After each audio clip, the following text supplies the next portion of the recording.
এবার যে ছবিটি দেখাবো আপনাদের, ফের তৃণমূল সাংসদ শতাব্দী রায়ের বিরুদ্ধে বিক্ষোভ। শুক্রবার বিক্ষোভে উত্তাল হয়ে ওঠে লালমাটির জেলা। এসডিপিআই কর্মীদের অভিযোগ, অসুস্থতার অজুহাতে ওয়াকফ আইনের প্রতিবাদ করেননি সাংসদ এবং তার জন্য এর আগেও তৃণমূল কর্মীদের স্লোগান কটাক্ষের মুখে পড়েন শতাব্দী রায়। তবে কি সাধারণ মানুষের কাছে বিশ্বাসযোগ্যতা হারাচ্ছেন তৃণমূলের জনপ্রতিনিধিরা?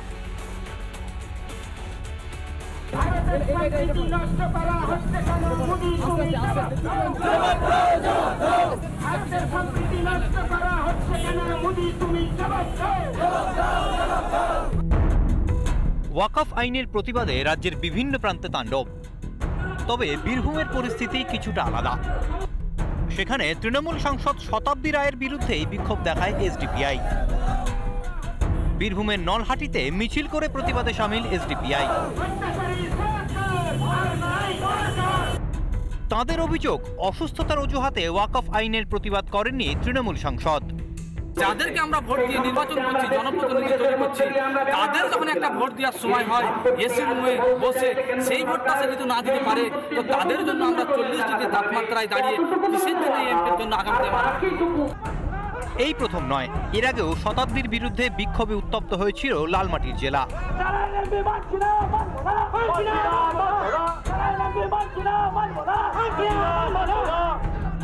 গত বুধবারই ওয়াকফ আইনের প্রতিবাদে মুরারইয়ে মিছিল করে তৃণমূল। সেই মিছিল থেকেই শতাব্দীর উদ্দেশ্যে ধেয়ে আসে স্লোগান।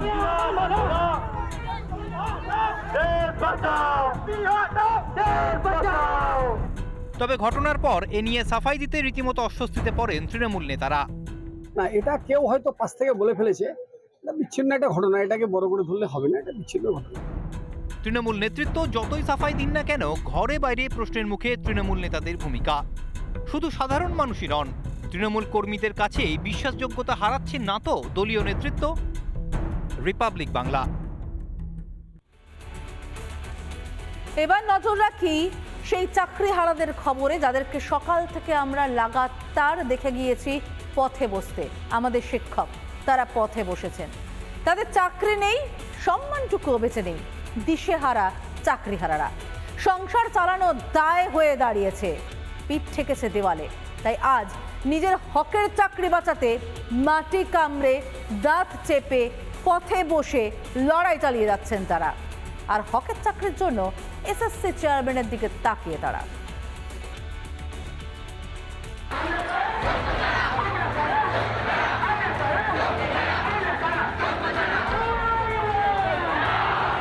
হাতে নেই চক কিংবা ডাস্টার, বরং আজ যোগ্য হওয়ার প্রমাণপত্র হাতে নিয়ে চলছে অনবরত লড়াই।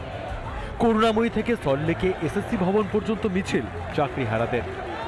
মিছিল চলছে শিক্ষক শিক্ষিকাদের, সেখানে নিজেদের যোগ্যতা প্রমাণের জন্য তারা যে মার্কশিট, তাদের যে মার্কশিট, সমস্ত কিছু আনতে পারছেন। এসএসসি কর্তৃপক্ষ তারা কেন এখনো পর্যন্ত মিনিমাম দিতে পারছে না? হকের চাকরি পুনরায় পেতে এক হার না মানা যুদ্ধে নেমেছেন সুপ্রিম কোর্টের দায়ে চাকরিহারা শিক্ষক শিক্ষিকারা। স্কুল সার্ভিস কমিশনকে উত্তরপত্রের মিরর ইমেজ প্রকাশের দাবিতে সল্টলেকের রাস্তায় গর্জন।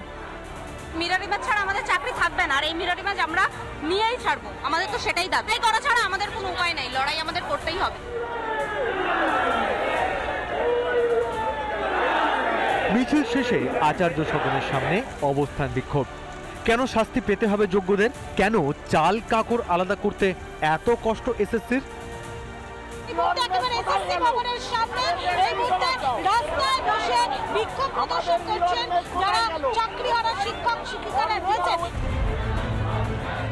ভবিষ্যৎ প্রজন্মদের গড়ে তোলার দায়িত্ব ছিল যাদের কাঁধে, তাদেরই আজ ঠাঁই হয়েছে রাস্তায়।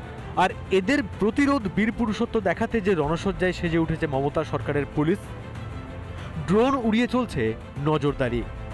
প্রায় 400-র ওপর পুলিশ কর্মী এখানে মোতায়েন করা হয়েছে। দেখতে পাচ্ছি প্রত্যেকে নিরাপত্তার কারণে তারা তাদের মতো করে হেলমেট এই মুহূর্তে পরে রয়েছে। বাঁশের লাঠি, সেই লাঠি নিয়ে এই মুহূর্তে পুলিশ কর্মীরা তারা তৈরি রয়েছে। নিরস্ত্র চাকরিহারাদের নিয়ে কিসের এত ভয় পুলিশের? কসবায় নির্বিচারে পুলিশের লাঠি সহ্য করতে হয়েছে প্রতিবাদীদের।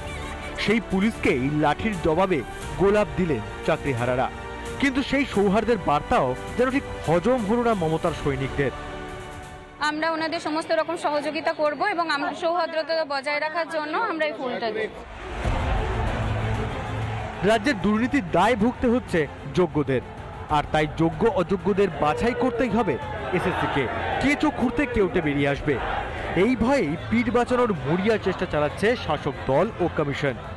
সিবিআইয়ের দেওয়া উদ্ধার করা যে হার্ড ডিস্ক আছে সেখান থেকে সকলের ওএমআর শিট আপনি পাবলিশ করে দিন। আমরা আশা করেছিলাম দুদিনের মধ্যে কমিশনের ওয়েবসাইটে আসবে, কিন্তু তা হয়নি।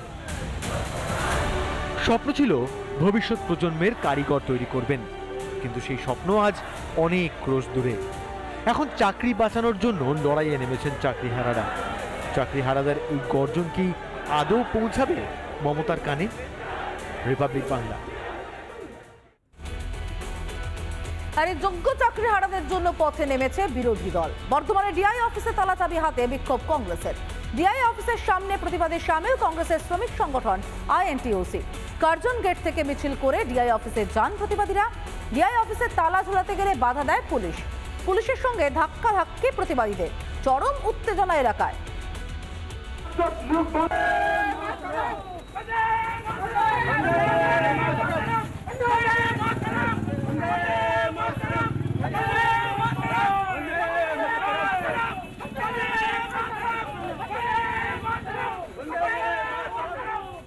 এই ঘুঘুর বাসাগুলো হচ্ছে সেই বাসা যেখান থেকে আজকে অযোগ্যরা চাকরি পেয়েছে।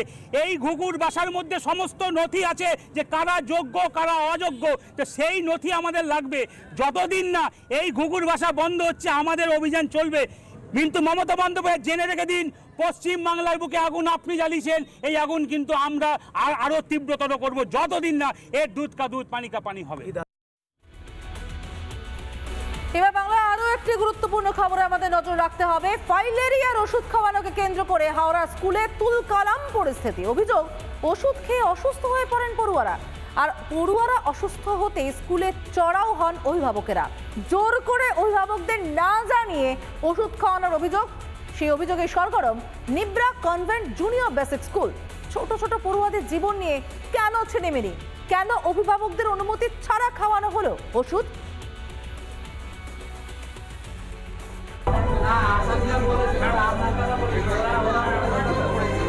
হাসপাতালের পর কি স্কুলেও ভেজাল ওষুধের রমরমা?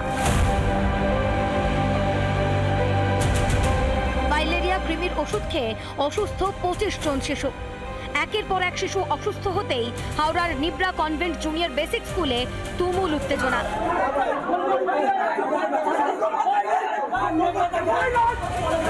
স্কুলে আশাকর্মীদের আজকে বিক্ষোভ অভিভাবকদের।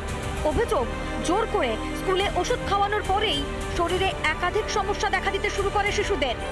তো ওষুধ খেয়ে এরকম অসুস্থ হয়েছে, তারপরে তো আমি এসে দেখি আমার বাচ্চারা অসুস্থ হয়ে রয়েছে।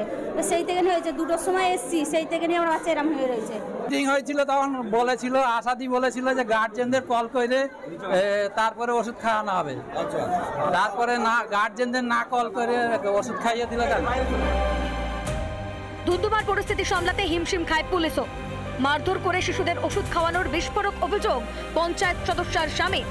কিছু বাচ্চাদের টর্চার করে কোনো একটা মেডিসিন খাওয়ানো হয়েছে।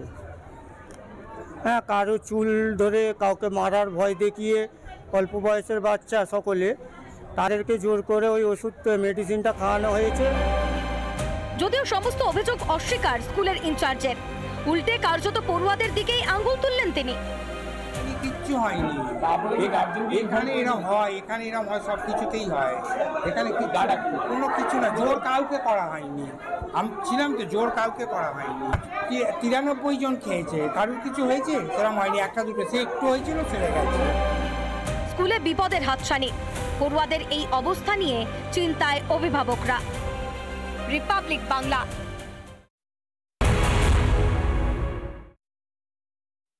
নানা ধরনের কন্টেন্ট দেখার জন্য লাইক করুন, শেয়ার করুন আমাদের ফেসবুক পেজ, সাবস্ক্রাইব করুন আমাদের ইউটিউব চ্যানেল। পাশাপাশি অন্যান্য ব্রেকিং নিউজের জন্য অবশ্যই চোখ রাখুন রিপাবলিক বাংলায়।